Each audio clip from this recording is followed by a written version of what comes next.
Good morning everyone, welcome back to the channel. आज 28 फरवरी महीने का आखिरी दिन और आज की करंट अफेयर इस वीडियो में हम कवर करने वाले हैं। शुरू करते हैं एक शॉर्ट न्यूज़ के साथ।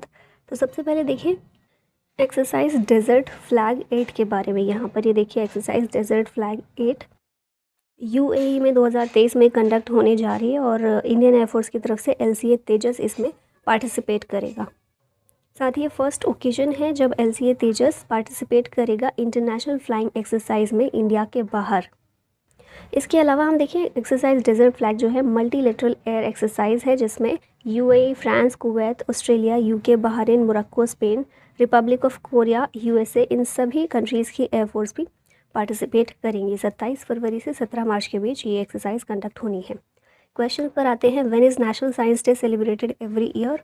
नेशनल साइंस डे ये हर साल 28 फरवरी आज के दिन सेलिब्रेट की जाती है। और यहाँ आप देख रहे होंगे कौन है, ये CV रमन है और इन्होंने ही जो रमन इफ़ेक्ट एक डिस्कवरी की थी 28 फरवरी के दिन ही उसको पब्लिश किया गया था, लोगों के सामने लाया गया था। इसीलिए हम इस दिन को इन्हें समर्पित करने के लिए डिस्कवरी, क्योंकि इस दिन की गई थी रमन इफ़ेक्ट की, इसीलिए इसको सेलिब्रेट करते हैं। 2023 में थीम रखी गई है global science for global wellbeing. इन्हें नोबेल प्राइज़ भी मिल चुका है फिज़िक्स का 1930 में, भारत रत्न 1954 में और लेनिन पीस प्राइज़ 1957 में। यहाँ पर अगेन फरवरी के कुछ इंपॉर्टेंट डेज हैं, जैसे वर्ल्ड वेटलैंड्स डे 2 फरवरी होता है, it's time for wetland restoration इसकी थीम थी। World cancer day 4 February, close the care gap इसकी थीम है। वर्ल्ड पल्सेस डे 10 फरवरी को, थीम है इसकी pulses for a sustainable future. World radio day होता है 13 फरवरी को, रेडियो एंड पीस इसकी थीम है। World day of social justice 20 फरवरी, इसकी थीम है overcoming barriers and unleashing opportunities for social justice. Next है इंटरनेशनल मदर लैंग्वेज डे, ये होता है 21 फरवरी को और multilingual education a necessity to transform education इसकी थीम है। Which place has been renamed as Sambhaji Nagar recently. Sambhaji Nagar किस जगह का नाम बदल कर दिया गया है, तो ये औरंगाबाद है। ऑप्शन नंबर डी यहाँ पर करेक्ट होगा। CM कौन है, महाराष्ट्र के एकनाथ शिंदे हैं। इन्होंने कंफर्म किया है कि औरंगाबाद सिटी का नाम चेंज करके रीनेम करके इसको छत्रपति संभाजी नगर किया जाएगा और इसी के साथ ओस्मानाबाद जो है वो धाराशिव के नाम से जाना जाएगा। ये अप्रूवल कौन देता है नेम चेंज करने का, मिनिस्ट्री ऑफ होम अफेयर्स देती है। तो इनके पास प्रपोजल गया था 1 साल पहले और ये अप्रूवल मिल गया है। इसके बाद इन दोनों जगह के नाम चेंज हो जाएंगे। यहाँ पर रिसेंट नेम कुछ देख लेते हैं जो चेंज किए गए हैं, जैसे कि राष्ट्रपति भवन में जो गार्डन है मुगल गार्डन, उसका नाम अमृत उद्यान किया गया है। राजपथ जो है नई दिल्ली में, उसका नाम है कर्तव्य पथ। अब औरंगाबाद का नाम संभाजी नगर, फिर ओस्मानाबाद हमने देख लिया, धाराशिव है। अहमदनगर इन वेस्टर्न महाराष्ट्र, इसका नाम अहिल्याबाई होलकर के नाम पर पुण्य श्लोक अहिल्या देवी नगर किया गया है। नवी मुंबई एयरपोर्ट का नाम चेंज करके DB पाटिल इंटरनेशनल एयरपोर्ट किया गया और औरंगाबाद एयरपोर्ट इसका नाम हो गया Chhatrapati Sambhaji Maharaj airport. Which state to get India's first marina to promote coastal tourism. Coastal tourism को प्रमोट करने के लिए पहली मरीना कौन से स्टेट में है, तो आंसर है Karnataka. Karnataka is set to get India's first marina which will be constructed Byndoor in the Udupi district.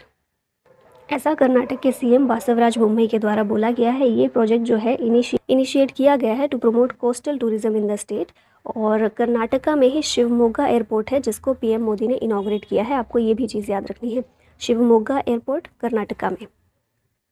Coastal states के बारे में कुछ फैक्ट देखें तो इंडिया की कोस्ट लाइन कितनी है, 7516.6 किलोमीटर है। इंडिया में 9 स्टेट्स हैं जिनकी कोस्ट लाइन है। कौन से हैं ये, Gujarat, Maharashtra, Goa, Karnataka, Kerala, Tamil Nadu, Andhra Pradesh, Odisha, West Bengal. 4 coastal union territories हैं, Daman and Diu, Puducherry, Andaman Nicobar island and Lakshadweep.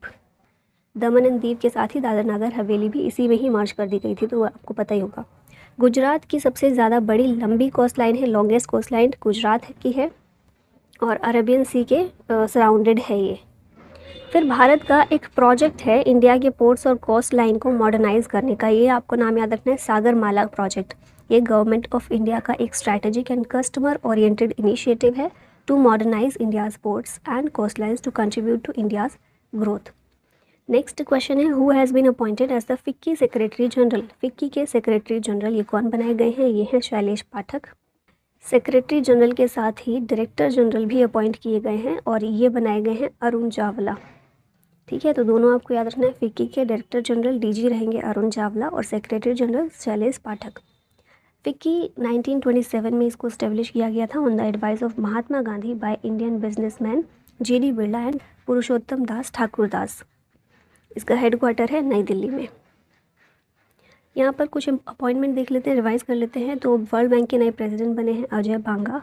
NITI Aayog के CEO हैं अब BVR Subrahmanyam. Vice chief of army staff बने हैं MV Suchindra Kumar. Railway board के चेयरमैन और CEO हैं अनिल कुमार लाहौती। फिर FSSAI के CEO हैं Ganji Kamala V Rao. Chairman of NABARD KV Shaji हैं। 50th CJI हमारे DY चंद्रचूड़। नए इलेक्शन कमिश्नर बने हैं अरुण गोयल। डेप्यूटी इनसे बने हैं Pankaj Kumar Singh. Table tennis federation of India के नए प्रेसिडेंट मेघना अहलावत। पहली women president of Indian Olympic association ये है PT उषा। यूट्यूब के CEO हैं नील मोहन। और नासा के नए चीफ टेक्नोलॉजिस्ट बनाए गए हैं AC चरनिया, ये इंडियन ऑरिजिन पर्सन है। Exercise cobra warrior 23 will be held in which country. Cobra warrior UK में ये होने जा रही है एक्सरसाइज। ये एक मल्टीलेटरल एयर एक्सरसाइज है जिसमें Finland, Sweden, south Africa, US, Singapore, ये सभी कंट्रीज़ के एयरफोर्स है वो पार्टिसिपेट करेगी। साथ ही इंडियन एयरफोर्स भी इसमें पार्टिसिपेट करने वाली है। UK में इसको कंडक्ट किया जा रहा है। ठीक है, यहाँ पर कुछ अदर एयरफोर्स एक्सरसाइज देखें तो वीर गार्जन जो है किसके बीच में है, इंडियन एयरफोर्स और जापानीज़ एयरफोर्स के बीच में ये होता है। पहला बायलैटरल एक्सरसाइज हुआ है 2023 में और जापान में इसको ऑर्गेनाइज किया गया था। शिन्यू मैत्री इंडिया और जापान के बीच। फिर गरुड़ 7 एक्सरसाइज इंडिया और फ्रांस के बीच जोधपुर राजस्थान में हुई। पिच ब्लैक 2022 इंडिया और ऑस्ट्रेलिया के बीच होती है पिच ब्लैक और 2022 में ऑस्ट्रेलिया में हुई थी। ईस्टर्न ब्रिज 6 इंडिया और ओमान के बीच हुई। रेड फ्लैग इंडिया और US के बीच होने वाली एक एयरफोर्स एक्सरसाइज है। इंद्रधनुष इंडिया और UK के बीच। और डेजर्ट ईगल इंडिया और UAE के बीच एक एयरफोर्स एक्सरसाइज है। 20th edition of bio Asia summit 2023 concludes in which city. तो ये जो है ना 20th addition bio Asia summit का ये कंक्लूड हुआ है हैदराबाद में। एडिशन आपको याद रखना है 20th एडिशन है। Asia's largest life sciences and health care convention है ये, जो कि हैदराबाद में हुआ है। थीम इस इवेंट की क्या थी, advancing for one shaping the next generation of humanised health care. Telangana से रिलेटेड कुछ चीज़ें देखें। हैदराबाद क्योंकि तेलंगाना में है, तो तेलंगाना आंध्र प्रदेश से सेपरेट होकर 2 जून 2014 को बना था। इसकी कैपिटल है हैदराबाद। गवर्नर है तमिलिसाई सौंदरराजन। CM है के चंद्रशेखर राव। कुछ समय पहले ही हैदराबाद के 8वें निज़ाम और आखिरी लास्ट निज़ाम इनकी मृत्यु हो गई थी। इनका नाम क्या है, मुकर्रम जहाँ बहादुर। इस्तांबुल टर्की में इनकी मृत्यु हुई थी। हैदराबाद और मुंबई ये 2021 में UN के द्वारा ट्री सिटी ऑफ वर्ल्ड घोषित किए गए थे।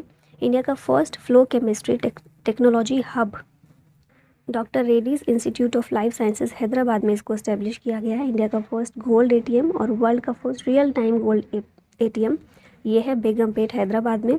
रुद्रेश्वर टेम्पल जिसे रामप्पा टेम्पल के नाम से भी जानते हैं, ये भारत का 39th UNESCO world heritage list में शामिल हुआ है। भारत की साइट है 39th। ठीक है, उसके बाद ये टेम्पल की बात करें, रुद्रेश्वर टेम्पल, इसे काकतीय साम्राज्य में एक जनरल थे रचिरला रुद्र, इनके द्वारा 1213 AD में बनवाया गया था। 14th एडिशन ऑफ राष्ट्रीय संस्कृति महोत्सव बिगिंस इन विच सिटी। ये एडिशन कहाँ शुरू हुआ, बीकानेर में हुआ है। राष्ट्रीय संस्कृति महोत्सव एडिशन कौन सा है, 14th। ऑर्गेनाइज किया इसे यूनियन मिनिस्ट्री ऑफ कल्चर ने। और अलग अलग स्टेट के जो आर्टिस्ट हैं उन्होंने इसमें पार्टिसिपेट किया।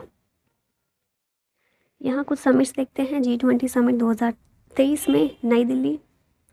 3rd ग्लोबल ऑर्गेनिक एक्सपो नई दिल्ली। ग्लोबल टेक्नोलॉजी समिट नई दिल्ली। फिर उसके बाद 21st world congress of accountants ये इंडिया में। 36th international geological congress Nai Delhi. 14th world spice congress Mumbai Maharashtra में। 8th edition of India international science festival Bhopal MP में हुआ। डेफ एक्सपो 2022 में गांधीनगर गुजरात में हुआ था। इंडिया का first global Ayush investment and innovation summit 2022 ये भी गांधीनगर गुजरात में हुआ था। International biotech conclave Imphal Manipur. 108th Indian science Congress ये नागपुर महाराष्ट्र में हुई। Temple in which state introduced robotic elephant for performing ritual duties. तो केरल के मंदिर में ये किया गया है कि रिचुअल ड्यूटीज़ जो भी हैं, मंदिर के धार्मिक कार्य हैं करने के लिए, उनके लिए रोबोटिक एलिफेंट को इंट्रोड्यूस किया गया है।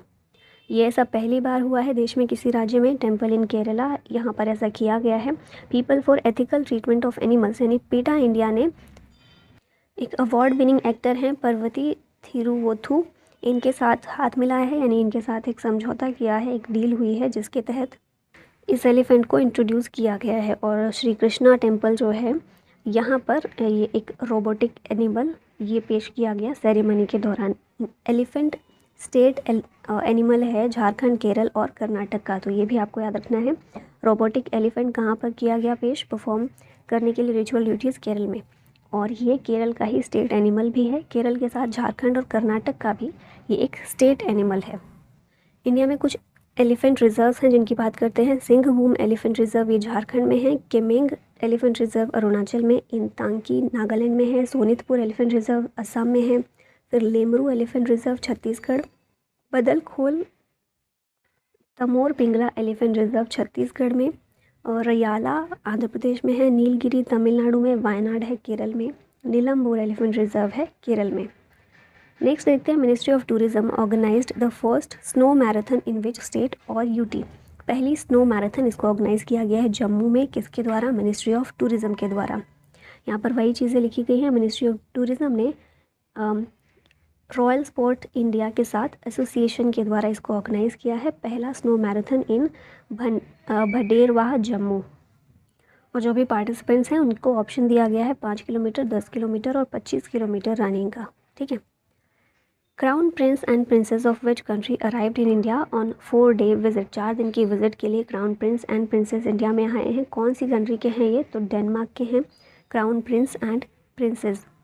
इनके नाम भी एक बार देख लीजिए। Frederik Andre Henrik Christian and crown princess हैं मैरी एलिजाबेथ। ये भारत में आई हैं 26 फरवरी के दिन 4 दिन की विजिट के लिए। ये पहली विजिट है from the Danish royal family in the last 20 years. 20 साल में पहली विजिट है। इस विजिट के दौरान ये वाइस प्रेसिडेंट जो जगदीप धनखड़ हैं उनसे मिलने वाले हैं। साथ ही प्रेसिडेंट जो हमारी हैं द्रौपदी मुर्मू, उनसे भी मुलाकात होगी। और ये आगरा और चेन्नई यहाँ भी विजिट करने वाले हैं। अब ये लास्ट में आप लोगों के लिए क्वेश्चन है, what is the rank of India in international intellectual property index 2023? कल हमने इसको कवर किया था। आप बताइएगा आंसर। ऑप्शंस हैं 40th, 42nd, 46th या फिर 48th। इसी के साथ होता है वीडियो का अंत। Thank you so much for watching. जय हिंद।